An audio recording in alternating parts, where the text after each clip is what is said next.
అన్నా గోపన్న గోపన్న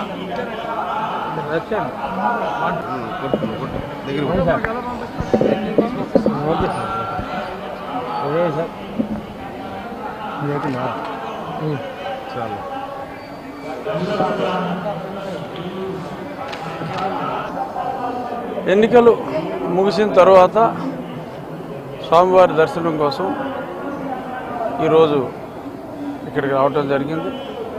అభిషేక దర్శనం కుటుంబంతో సహా చేసుకోవటం జరిగింది.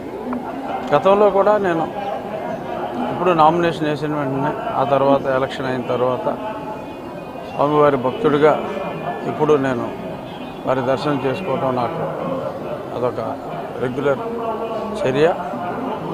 ఈ సందర్భంగా ఆంధ్రప్రదేశ్ రాష్ట్రానికి మంచి రోజులు రావాలని గౌరవనీయులు నారా చంద్రబాబు నాయుడు గారు ముఖ్యమంత్రిగా ప్రమాణ స్వీకారం చేసి ప్రజల కష్టాలన్నీ తొలగి మంచి చక్కటి వెల్ఫేర్తో పాటు అద్భుతమైన అభివృద్ధి దిశగా ఆంధ్రప్రదేశ్ పయనించాలని మనస్ఫూర్తిగా స్వామివారిని వేడుకోవటం జరిగింది.